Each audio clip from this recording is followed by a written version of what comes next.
আসসালামু আলাইকুম। ক্লাস 6 এর ইতিহাসের ক্লাসে আজ তোমাদের প্রাচীন ভারতীয় উপমহাদেশের সাহিত্য চর্চা নিয়ে আলোচনা করব। পেজ নাম্বার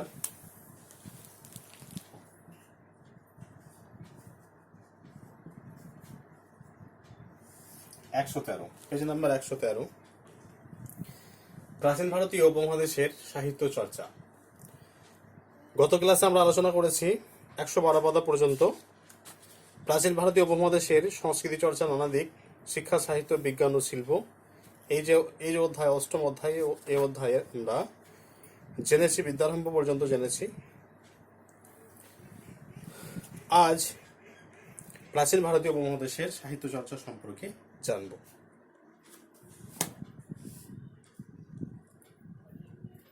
দেখো, মানুষের ভাষার ব্যবহার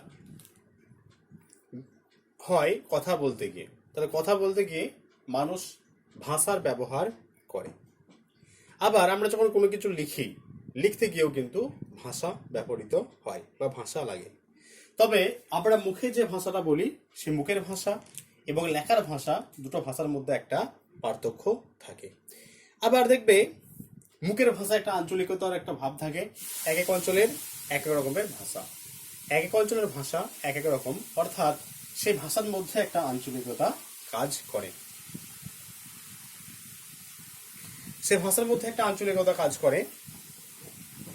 কিন্তু যখন আমরা লিখি তখন কিন্তু সে ব্যবহার হয় না। দেখবে, পশ্চিমবঙ্গের বিভিন্ন জেলা আছে, বিভিন্ন জেলার ভাষা এক এক রকমের। সেখানে আঞ্চলিকতার একটা ভাব আমরা দেখতে পাই বা আঞ্চলিকতার একটা প্রভাব দেখতে পাই। কিন্তু সেই ছেলেটি যখন লেখে তখন কিন্তু সে আঞ্চলিকতা সেখানে কাজ করে না, অর্থাৎ লেখার মধ্যে আঞ্চলিকতার ভাব থাকে না। প্রাচীন ভারতীয় মুখের ভাষা এবং লেখার ভাষা আলাদা ছিল। তাহলে যে সময় আমরা কথা বলছি, সেই প্রাচীন ভারতীয়, আজকের দিনের মতো সেই প্রাচীন ভারতীয় লেখার ভাষা এবং মুখের ভাষা কিন্তু এক ছিল না। মুখের ভাষা এবং লেখার ভাষা ছিল আলাদা। ঋগ্বেদের যে ভাষা, সে ভাষা ছিল ছন্দস বা ছান্দস। ঋগ্বেদের যে ভাষাটা ব্যবহার করা হতো তার নাম ছান্দস বা ছন্দস। ঋগ্বেদের ভাষা ছিল ছন্দস বা ছান্দস। সে ভাষা দিয়েই সবাই কথা বলতো, কিন্তু সে ভাষার মধ্যেও ধীরে ধীরে একটা আঞ্চলিকতার টান মিশে যেতে শুরু করে। তাহলে যে ভাষা, এই ছন্দস বা ঋগ্বেদের যে ভাষা ছন্দস বা ছান্দস, এই ভাষায় কিন্তু তারা কথা বলতো। কিন্তু পরবর্তীকালে কি হলো না, এই ছান্দস বা ছন্দস এই ভাষার মধ্যেও একটা আঞ্চলিকতার টান কিন্তু তার মধ্যে লক্ষ্য করা যায়। এর ফলে নানা অঞ্চলের ভাষা তৈরি হতে থাকে। তাই ভাষা এবং তার ব্যবহারকে নিয়মে বাঁধা দরকার। তাহলে ধরো, যে কোনো জায়গার মানুষ ভাষা বললেই হবে না, তাহলে সেই ভাষাকে একটা নিয়মে বেঁধে ফেলা দরকার। এবং সেই নিয়ম থেকেই তৈরি হলো ব্যাকরণ। আজকে আমরা ইংরেজি ব্যাকরণ, ইংরেজি গ্রামার, বাংলা ব্যাকরণ, গ্রামার মানে ব্যাকরণ। তাহলে ইংরেজি গ্রামার, বাংলা ব্যাকরণ, এইগুলো আমরা পড়ি। কেন পড়ি না, এই যে এই ভাষা এবং তার ব্যবহারকে সঠিক নিয়মে বাঁধার জন্যই আমরা এই ব্যাকরণ পড়ি। ভাষা ও তার ব্যবহার, ভাষা ও তার ব্যবহারকে সঠিক নিয়মে বাঁধার জন্যই, মানে সঠিকভাবে ব্যবহার করার জন্যই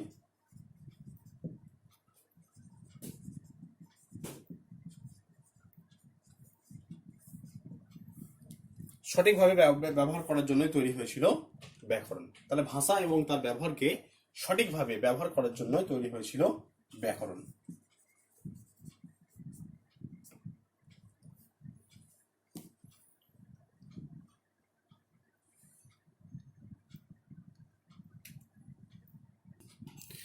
তাহলে দেখো, প্রাচীন ভারতীয় উপমহাদেশের সাহিত্য চর্চার প্রথম পয়েন্টস হবে কি?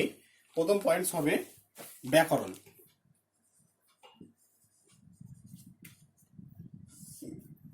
ব্যাকরণ ব্যাকরণ তাহলে বলেছি যে ভাষার ব্যবহার, ভাষা এবং তার ব্যবহারকে বেশ কিছু নিয়মে বাঁধা দরকার, না হলে ভাষার মধ্যে একটা আঞ্চলিকতার একটা প্রভাব সেই ভাষার মধ্যে পড়ে যায়।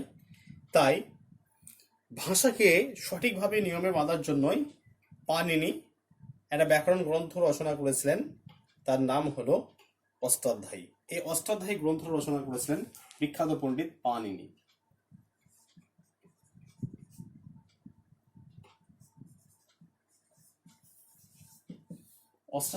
এই অষ্টাধ্যায়ী গ্রন্থটা রচনা করেছিলেন পাণিনি।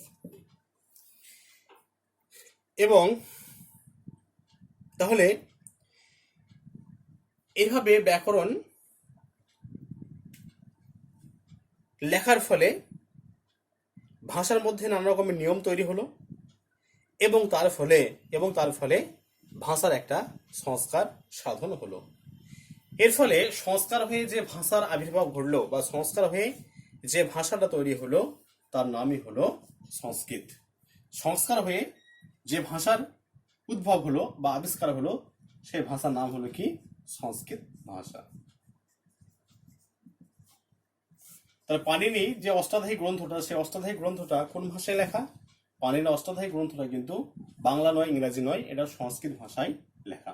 তাহলে ভাষাকে সঠিকভাবে ব্যবহার করার জন্য ব্যাকরণের প্রয়োজন হয়ে পড়লো, এবং পাণিনি প্রথমে একটা সংস্কৃত ভাষায় গ্রন্থ রচনা করেছিলেন, ব্যাকরণ গ্রন্থ, যার নাম হলো অষ্টাধ্যায়ী।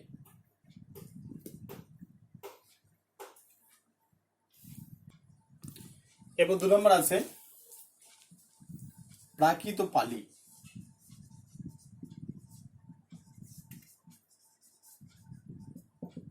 প্রাকৃত পালি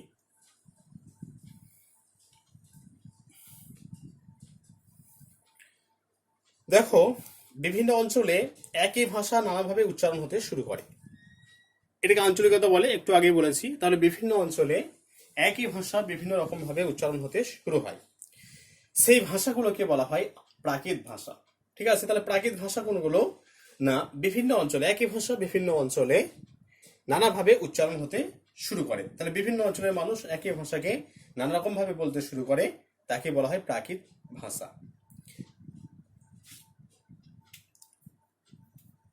দেখো, তাহলে পাণিনির সংস্কার হয়ে যে ভাষাটা তৈরি হলো, পাণিনির সংস্কার করা ভাষা থেকে এই প্রাকৃত ভাষা কিন্তু পুরোপুরি আলাদা। তাহলে প্রাকৃত ভাষাটা হচ্ছে একটা আঞ্চলিক ভাষা। এক্ষেত্রে কিন্তু পাণিনি সংস্কার হয়ে যে সংস্কৃত যে তৈরি হলো সংস্কৃত ভাষা, সেই সংস্কৃত ভাষা থেকে প্রাকৃত ভাষাটা পুরোপুরি কিন্তু আলাদা। সংস্কৃত ভাষাটা কি না, সংস্কৃত ভাষাটা একটা নিয়ম মেনে পাণিনি লিখেছেন, নিয়ম মেনে, কিন্তু এই প্রাকৃত ভাষাটা বিভিন্ন অঞ্চলের মানুষ বিভিন্নভাবে বলতে শুরু করেছিল বা উচ্চারণ করতে শুরু করেছিল, সেটাকে বলা হচ্ছে প্রাকৃত। আবার ছন্দস থেকে ভেঙে ভেঙে, তাহলে ছন্দস থেকে ভেঙে ভেঙে, তাহলে ছন্দস কি? ঋগ্বেদের যে ভাষা, ঋগ্বেদের ভাষাকে বলা হয় ছন্দস বা ছান্দস। এই ছন্দসকে ভেঙে ভেঙে যে ভাষা তৈরি করা হলো সেটা হলো পালি ভাষা। ছন্দস থেকে ভেঙে ভেঙে যে ভাষা তৈরি হলো তাকে বলা হয় পালি ভাষা। তবে প্রাকৃত এবং পালি এই ভাষাগুলি সাধারণ মানুষের মুখের ভাষা। এই প্রাকৃত এবং পালি এই ভাষাগুলো হচ্ছে মানুষের মুখের ভাষা, এগুলো কিন্তু লেখ্য ভাষা নয়। তাহলে ছন্দস থেকে ভেঙে ভেঙে যেটা তৈরি হলো সেটা হচ্ছে পালি ভাষা। আবার অন্যদিকে একই ভাষা বিভিন্ন রকম জায়গায় আলাদা আলাদাভাবে উচ্চারণ হতে শুরু হলো, সেটাই হলো প্রাকৃত ভাষা। তাহলে প্রাকৃত এবং পালি এই দুটো হলো কথ্য ভাষা, এগুলো কিন্তু লিখিত ভাষা ছিল না। এই যে প্রাকৃত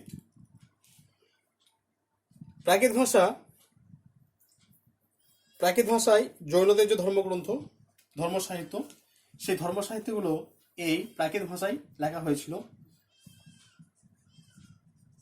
জৈন ধর্মগ্রন্থগুলো বা জৈন ধর্মের যে বিভিন্ন বিষয়বস্তু সেগুলো প্রাকৃত ভাষায় লেখা, আর পালি ভাষায় লেখা সেটা হলো বৌদ্ধ ধর্মগ্রন্থ যেগুলো, সেগুলো পালি ভাষায় লেখা, আর যেগুলো জৈন ধর্মগ্রন্থ সেগুলো প্রাকৃত ভাষায় লেখা। তোমাদের এমসিকিউ আছে যে জৈনদের ধর্মগ্রন্থগুলো কোন ভাষায় লেখা?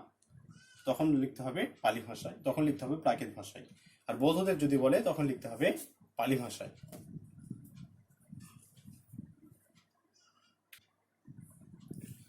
নেক্সট হচ্ছে ধর্মশাস্ত্র ও স্মৃতিশাস্ত্র।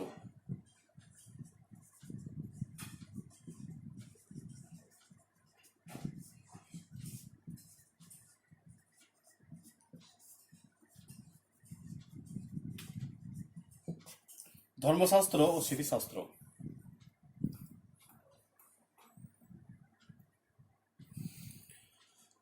দেখো,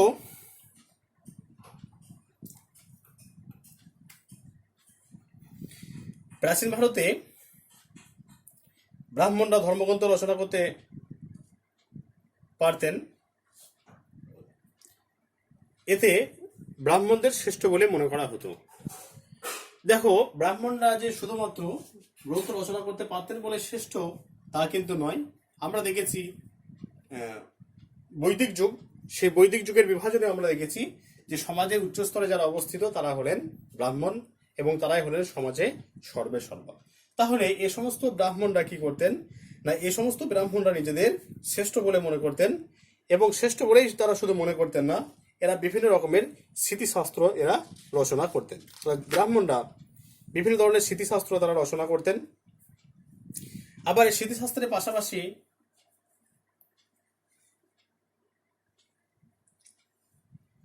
ধর্মশাস্ত্র এই সময় রচনা করা হতো। স্মৃতিশাস্ত্রের পাশাপাশি ধর্মশাস্ত্র রচনা করা হয়েছিল এই সময়।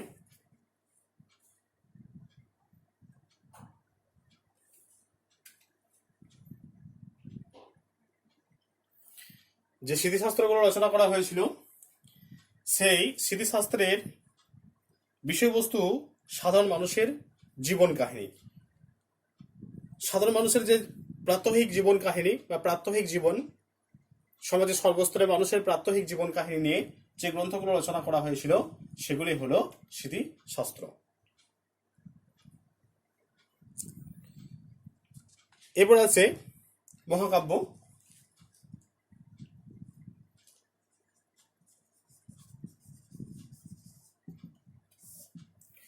এরপর মহাকাব্য। দেখো,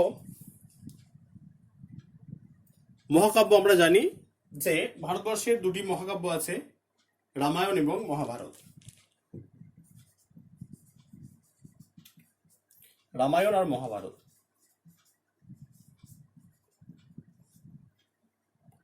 রামায়ণ এবং মহাভারত এই দুটো মহাকাব্য। তাহলে রামায়ণ এই দুটো কিন্তু সংস্কৃত ভাষায় লেখা, পরবর্তীকালে বাংলা ভাষায় অনুবাদ হয়, কিন্তু এই দুটো মূল যে রামায়ণ, মূল যে মহাভারত সংস্কৃত ভাষায় লেখা। তাহলে এই রামায়ণ রচনা করেছিলেন বাল্মীকি মুনি,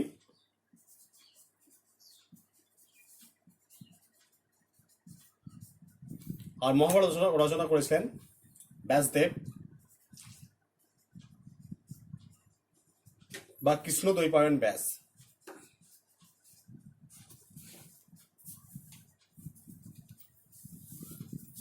কৃষ্ণ দ্বৈপায়ন ব্যাস।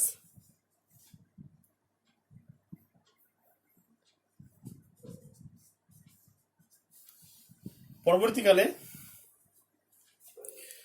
দেখো, তারা রামায়ণ রচনা করেছেন বাল্মীকি মুনি আর মহাভারত রচনা করেছেন ব্যাসদেব বা কৃষ্ণ দ্বৈপায়ন ব্যাস। এই দুটো সংস্কৃত ভাষায় রচিত। পরবর্তীকালে রামায়ণ এবং মহাভারত বাংলা ভাষাতে অনুবাদ হয়। রামায়ণ রচনা করেছিলেন কৃত্তিবাস ওঝা বাংলা ভাষায়,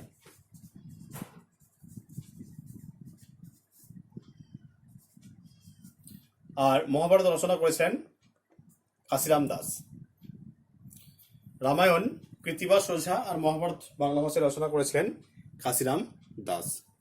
দেখো, তাহলে এই যে দুটো মহাকাব্য, এপিক বলা হয় ইংরেজিতে, এই মহাকাব্যগুলো তাহলে আমরা জানি যে এই রামায়ণের মূল বিষয়বস্তু হলো রাম রাবণের কাহিনী, রাম এবং রাবণের যুদ্ধ, আর মহাভারতের বিষয়বস্তু হচ্ছে কৌরবদের সঙ্গে পাণ্ডবদের লড়াই, মূল বিষয়বস্তু। তবে এই দুটো মহাকাব্য থেকে ভারতবর্ষের প্রাচীনকালের আমরা বেশ কিছু জিনিস জানতে পারি। সেই সময়কার অর্থনীতি, রাজনীতি, সমাজনীতি, ধর্মনীতি এই সম্পর্কে আমরা এই দুই গ্রন্থ থেকে জানতে পারি। অতএব প্রাচীন ভারতীয় সংস্কৃত, প্রাচীন ভারতীয় উপমহাদেশের সাহিত্য চর্চায় এই দুই মহাকাব্যের গুরুত্ব অপরিসীম।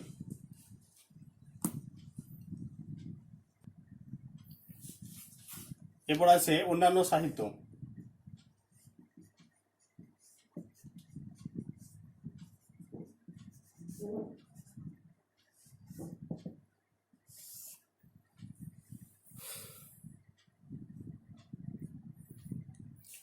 দেখো,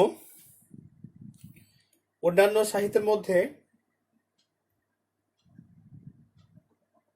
উল্লেখ করতে হয় কৌটিল্যের অর্থশাস্ত্র গ্রন্থটি। কৌটিল্যের যে অর্থশাস্ত্র গ্রন্থ সেটা হলো অন্যান্য সাহিত্যের মধ্যে একটা অন্যতম সাহিত্য, এবং এই গ্রন্থে প্রাচীন ভারতের রাজনীতির বিষয়ে বিভিন্ন জিনিস আলোচনা করা আছে।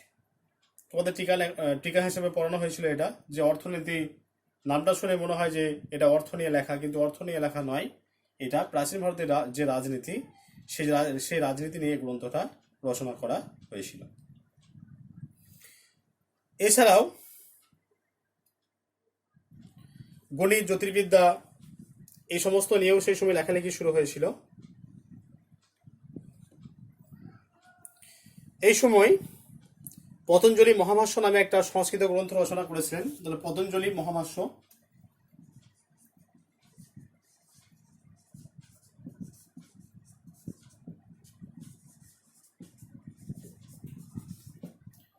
পতঞ্জলি মহাভাষ্য নামে একটা গ্রন্থ রচনা করেছিলেন এই সময়। আবার সাতবাহন রাজ হাল তিনি গাথা সপ্তশতী নামে একটা গ্রন্থ রচনা করেছেন। সাতবাহন রাজ হাল গাথা সপ্তশতী, গাথা সপ্তশতী নামে একটা গ্রন্থ রচনা করেছিলেন। এগুলো থেকে সেই সময়কালের সামাজিক, অর্থনৈতিক, রাজনৈতিক, ধর্মীয় জীবনের সুন্দর পরিচয় পাওয়া যায়। আবার এই সময় সঙ্গম সাহিত্যের চর্চা শুরু হয়েছিল দক্ষিণ ভারতে। দক্ষিণ ভারতে তামিল ভাষার সাহিত্য লেখার প্রচলন হয়েছিল এই সময়, যেটাকে আমরা বলছি সঙ্গম সাহিত্য।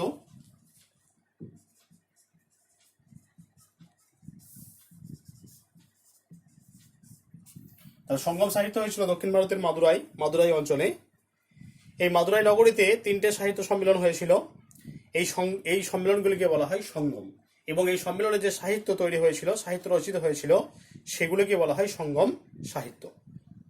প্রাচীন সঙ্গম সাহিত্যের অন্যতম সেরা উদাহরণ হচ্ছে একটি কবিতা সংকলন।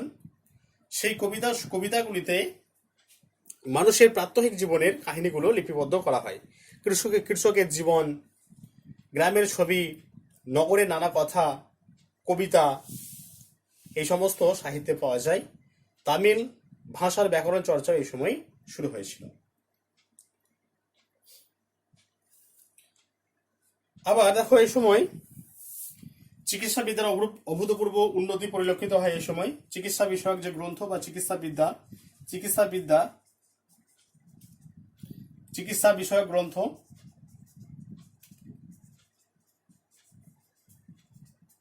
চিকিৎসা বিষয়ক গ্রন্থের এই সময় উল্লেখ আমরা পাই। তার মধ্যে অন্যতম হল চরকের চরক সংহিতা এবং সুশ্রুতের সুশ্রুত সংহিতা। চরক সংহিতা এবং সুশ্রুত সংহিতা হলো এই সময়কালে দুটি উল্লেখযোগ্য সাহিত্য। সেই সময় সমাজে চিকিৎসার গুরুত্ব এতটাই ছিল যে চিকিৎসা শাস্ত্রকে বলা হতো উপবেদ। চিকিৎসা শাস্ত্রকে সেই সময় উপবেদ বলা হতো, মানে চিকিৎসা শাস্ত্রের গুরুত্ব তখন এতটাই বেশি ছিল।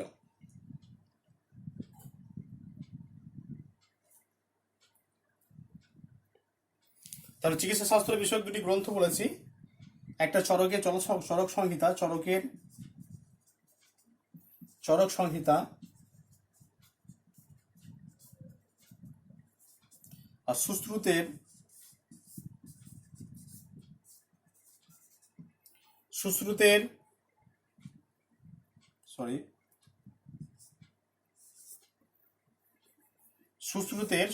সংহিতা।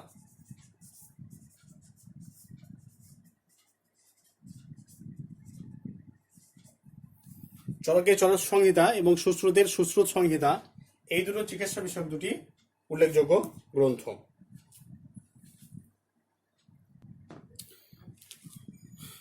বিশাখ দত্ত দুটি নাটক, বিখ্যাত দুটি নাটক রচনা করেছেন বিশাখ দত্ত।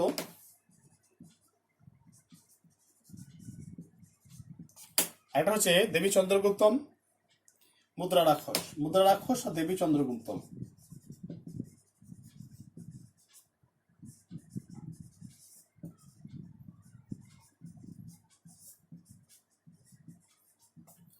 তাহলে বিশাখ দত্ত দুটো গ্রন্থ রচনা করেছিলেন, দুটো নাটক রচনা করেছিলেন। একটা হচ্ছে মুদ্রা রাক্ষস, একটা হলো দেবী চন্দ্রগুপ্তম।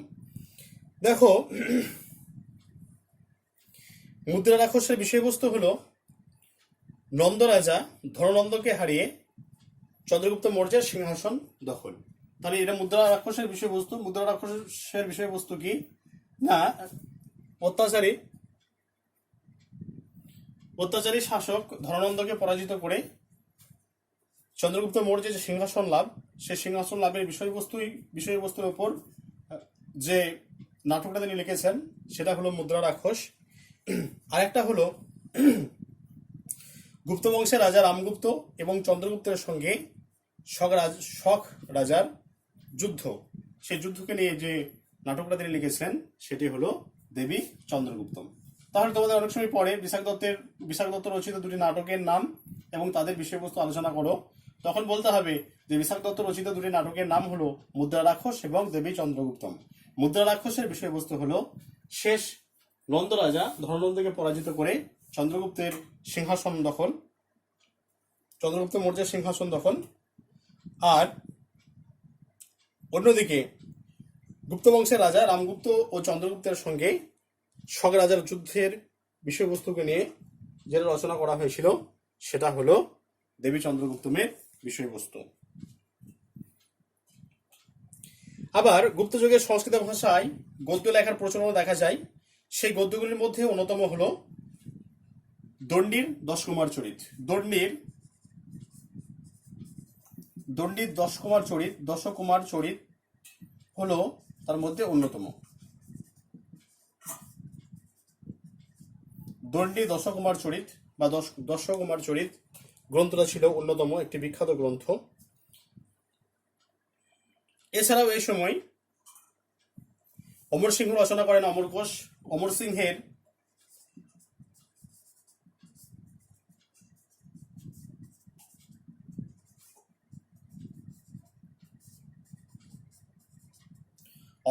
অমরকোষ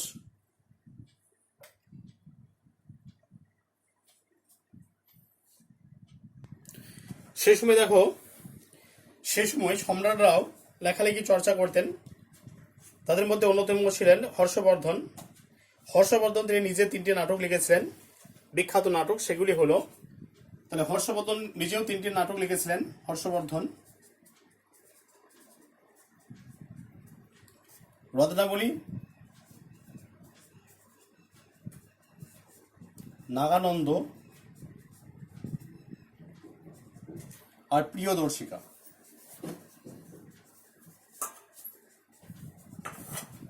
রত্নাবলী, নাগানন্দ এবং প্রিয়দর্শিকা এই 3টি নাটক তিনি রচনা করেছিলেন।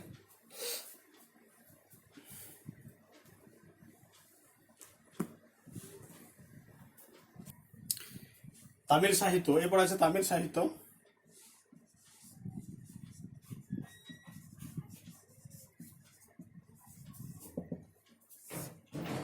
তামিল সাহিত্য খ্রিস্টীয় 6ষ্ঠ শতাব্দী নাগাদ তামিল অঞ্চলেও আর্য প্রভাব বিশেষভাবে লক্ষ্য করা যায়। এর ফলে তামিল ভাষাতেও সংস্কৃত ভাষার মতো দীর্ঘ কবিতা লেখার প্রচলন হয়েছিল। এই দীর্ঘ কবিতাগুলিকেই তামিল সাহিত্যের মহাকাব্য বলা হয়। তাহলে এই যে দীর্ঘ কবিতা, সে দীর্ঘ কবিতাগুলিকেই তামিল সাহিত্যের মহাকাব্য বলা হয়। এই তামিল সাহিত্যের এই যে তামিল সাহিত্য, সেই তামিল সাহিত্যের দুটি মহাকাব্য হলো একটা স্লাপ্পাদিকারম আর মণিমেখলায়। স্লাপ্পাদিকারম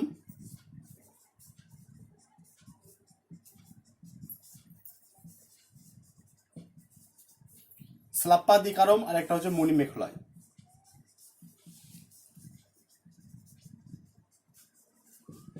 এই দুটো হলো তামিল সাহিত্য। এগুলো অনেক সময় নাম পড়ে যে দুটি তামিল সাহিত্যের নাম করো, দুটি তামিল মহাকাব্যের নাম করো। তাহলে একটা হচ্ছে শ্লাপ্পাদিকারম আর একটা হলো মণিমেখলাই, এই দুটো হলো তামিল সাহিত্য। যারা তামিল কবি ছিলেন সেই তামিল কবিরাও এই সময় বেশ কিছু রামায়ণের অনুবাদ করতে শুরু করেছিলেন। কম্বনে রামায়ণের কথা এ প্রসঙ্গে বলা যায়। তবে কম্বন দেখো, তাহলে কম্বন তিনি একজন তামিল সাহিত্যিক ছিলেন কম্বন। সেই কম্বন তিনি রামায়ণ অনুবাদ করেছিলেন। তবে রামায়ণে তিনি অনেক নতুন গল্প যোগ করেছিলেন, অর্থাৎ যে রামায়ণ সংস্কৃত ভাষায় যে রামায়ণ, সেই রামায়ণের পুরোপুরি তিনি অনুবাদ করেননি তামিল সাহিত্যে। বেশ কিছু নতুন তিনি সেখানে যোগ করেছিলেন।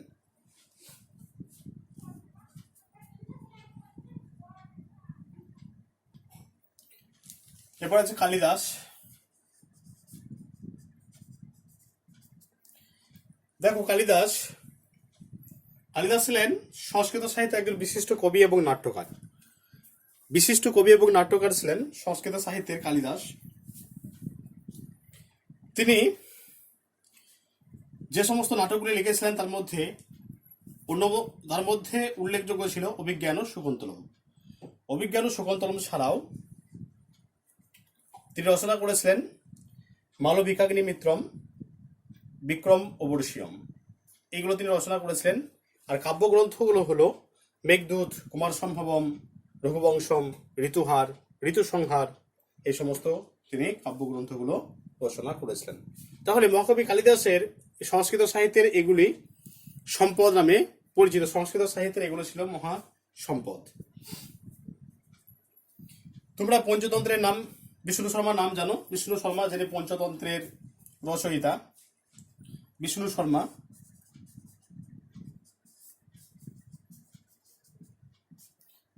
নাম তোমরা জানো। তাহলে বিষ্ণু শর্মা তিনি একটি গ্রন্থ রচনা করেছিলেন যার নাম হলো পঞ্চতন্ত্র। এই গ্রন্থের মূল বিষয়বস্তু হলো গল্পের মাধ্যমে শিক্ষাদান।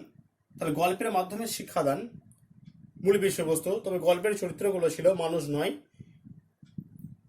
গল্পের যে চরিত্র, সেই চরিত্রগুলো পশু পাখি, মানুষও ছিল এবং তার সঙ্গে সঙ্গে পশু পাখিও ছিল। তবে সেই পশু পাখির মুখ দিয়ে তিনি কথা বলাতেন এবং এই গল্পের শেষে একটা করে নীতি কথা থাকতো। এর ফলে একটা গল্প পড়ে মানুষ খুব সহজেই সেই গল্পের মোরাল কি বা নীতি কথা কি সেটা তারা বুঝতে পারত। দেখো, তোমাদের পেজ নাম্বার 117 পর্যন্ত আলোচনা করা হলো। 117, পেজ নাম্বার 117 পর্যন্ত তোমাদের আলোচনা করা আছে প্রাচীন ভারতীয় উপমহাদেশের সাহিত্য চর্চা। পেজ নাম্বার 117 পর্যন্ত আলোচনা করা আছে। তাহলে এখান থেকে একটা বড় প্রশ্ন আসে যে প্রাচীন ভারতীয় উপমহাদেশের সাহিত্য চর্চা সম্পর্কে আলোচনা করো। তখন এইভাবে পাঠ করে কিন্তু তোমাদের আলোচনা করতে হবে। আজকে ভিডিওটা দেওয়া হলো। ক্লাস যদি কিছু বুঝতে না পারো, এখন ধরো লাইভ ক্লাসের ব্যবস্থা আছে, যেটা শুরু হলো তোমাদের এই সপ্তাহ থেকে। লাইভ ক্লাস তোমাদের শুরু হয়েছে। আমার লাইভ ক্লাস আছে মঙ্গলবার দিন। যদি কিছু সমস্যা হয়, ক্লাসের কোনো পয়েন্টস বুঝতে না পারো, তাহলে অবশ্যই জানাবে। আর সপ্তাহে 2 দিন ক্লাস, 2 দিন ক্লাসের মধ্যে একদিন ইউটিউবে ক্লাস হবে, যেরকম চলছে ইউটিউবে ক্লাস, আর একদিন হবে লাইভ ক্লাস। ঠিক আছে, ভিডিওটা ভালো করে দেখবে। কিছু অসুবিধা হলে অবশ্যই জানাবে।